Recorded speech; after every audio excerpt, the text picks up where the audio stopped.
혹시 모션데스크 장바구니에 담아놨다가 가격 보고 다시 뺀 적 있으신가요? 좋아 보이긴 하는데 이게 그 돈 주고 살만한 건가 싶어서요. 저도 그랬습니다. 근데 결국 샀어요. 그것도 서서 일하려고 산 게 아니었습니다. 사실 저는 7, 8만원 아끼겠다고 모터가 빠진 고정 책상을 먼저 산 사람이거든요. 그 5cm 차이가 3개월을 고생하게 만들 줄은 그때 몰랐고요. 오늘은 제가 그걸 어떻게 깨닫고 결국 모션데스크로 돌아왔는지 이야기해 볼게요. 중간에는 제가 지금 실제로 쓰는 4가지 높이도 정리해 드릴 테니까 모션데스크 살까 말까 고민이셨다면 이 영상 하나로 나한테 맞는지는 판단되실 거예요. 바로 시작하겠습니다. 제가 원래 쓰던 책상은 정말 싼 책상이었어요. 프레임도 얇고 상판도 얇은, 그땐 책상은 그냥 평평하기만 하면 되는 거라고 생각했거든요. 그런데 데스크테리어라는 걸 알게 되고 직접 목공으로 내 책상을 만들어 보고 싶어지면서 생각이 바뀌었습니다. 처음엔 돈을 아껴보려고 했어요. 쓰던 프레임은 그대로 두고 상판만 원목으로 바꾸면 싸게 끝나겠다 싶었거든요. 근데 원목 상판이 생각보다 훨씬 무겁더라고요. 얇은 기존 프레임에 올렸더니 책상이 휘청휘청 불안하고 이건 못쓰겠다 싶어서 결국 프레임부터 새로 알아보기 시작했습니다.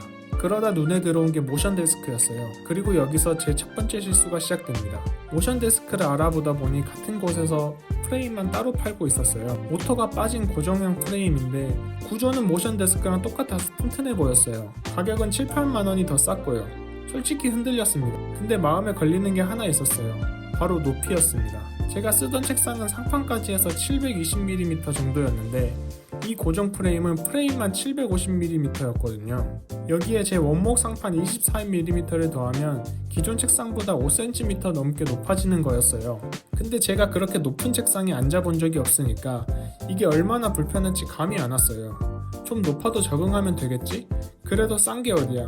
그렇게 합리화하면서 고정형을 주문했습니다. 5cm? 별거 아닌 것 같으시죠? 저도 그땐 그렇게 생각했어요. 택배가 왔고 프레임은 진짜 튼튼하고 좋아 보였어요. 그런데 앉는 순간 알았습니다. 책상이 너무 높았어요. 키보드에 손을 올리는데 어깨가 살짝 올라가더라고요. 그래서 의자를 높였어요. 그랬더니 이번엔 발이 떴습니다. 발끝이 바닥에 간신히 닿는 그 붕 뜬 느낌. 그렇다고 발에 맞춰 의자를 낮추면 이번엔 책상이 높아서 어깨랑 허리가 베기고, 의자를 높이면 발이 뜨고, 의자를 낮추면 어깨가 올라가고, 어느 쪽으로 맞춰도 한 군데는 꼭 불편한 거예요. 문제는 높이 하나인데 거기에 걸린 건 발목하고 어깨하고 허리였어요. 그래도 방금 산 걸 바로 버릴 순 없잖아요. 중고로 팔릴 것 같지도 않고. 그래서 일단 참아보기로 했습니다.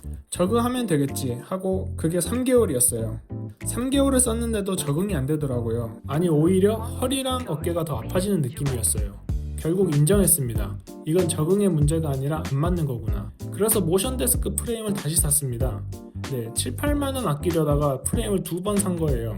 이게 제가 이 채널에서 이중주체를 그렇게 강요하는 이유입니다. 돈 조금 아끼려고 애매한 걸 샀다가 결국 버리거나 다시 사게 되는 그 과정. 근데 그게 돈만 2번 나가는 게 아니었어요. 안 맞는 프레임을 처리하는 것도 일, 새 프레임을 다시 설치하는 것도 일, 소비 한번 잘못했을 뿐인데 여러 가지가 같이 불편해졌어요. 그리고 나서 이런 생각이 들었어요. 책상 프레임은 한 번 사면 5년은 거뜬히 씁니다. 모션 프레임은 제가 처음 써봐서 모터 수명은 두고 봐야겠지만 모터만 괜찮으면 10년도 쓰는 물건이고요. 그 8만원을 5년으로 나눠보면 한 달에 1,300원이에요. 하루에 40원 꼴이고요. 무조건 비싼 걸 사라는 얘기가 아니에요. 근데 오래 쓰는 거라면, 그리고 매일 몸이 닿는 거라면 한 달 1,300원 아끼려다가 3개월 고생하는 건 아끼는 게 아니었어요. 근데 다시 산 그 모션 데스크가 제가 전혀 생각도 못한 걸 알려줬어요.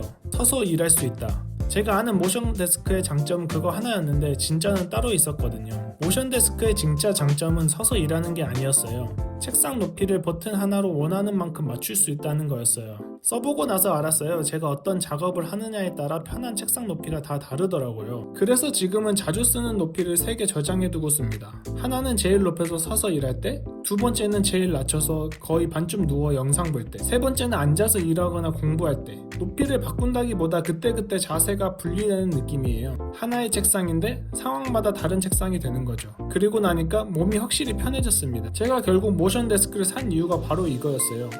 서서 일하려고가 아니라 작업마다 다른 높이를 맞추려고. 그리고 여기서 생각지도 못한 게 하나 더 따라왔어요. 앉아서 일하다 보면 집중력이 뚝 떨어지는 순간이 오잖아요. 몸이 뻐근해지고 자꾸 딴짓하게 되는. 예전엔 그러면 그냥 일어나서 쉬었는데 지금 책상을 쑥 올려서 선체로 계속 일을 해요.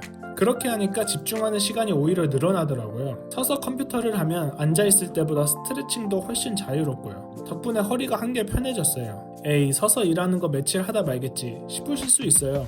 맞아요. 하루 종일 서 있으라는 게 아니에요.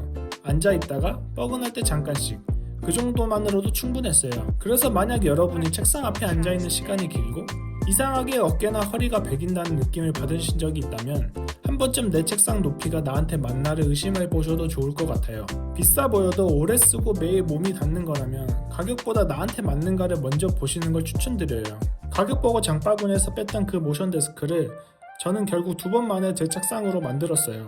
돌아보면 7, 8만원 아끼려다 더 많은 걸 썼지만 덕분에 하나는 확실히 배웠습니다. 책상은 오래 버티는 공간이 아니라 내 몸에 조금씩 맞춰가는 공간이란 거예요. 여러분은 어떠세요?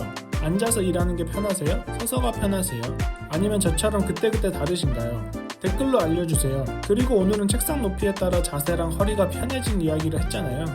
근데 혹시 허리가 아니라 손목이 불편한 분들도 계실 거예요. 마우스를 오래 쓰면 손목이 바깥으로 꺾여서 시큰한 그런 거예요. 그건 제가 버티컬 마우스를 써보고 제일 맞는 걸 찾은 이야기로 따로 정리해놨어요. 손목 때문에 고민이셨다면 고정 댓글에서 한번 보셔도 좋고요. 그 원목 책상을 어떻게 만들었고 총 얼마가 들었는지는 또 다음에 따로 정리해볼게요. 오늘도 책상 앞 시간이 좀 더 편해지셨으면 좋겠습니다. 시청해주셔서 감사합니다.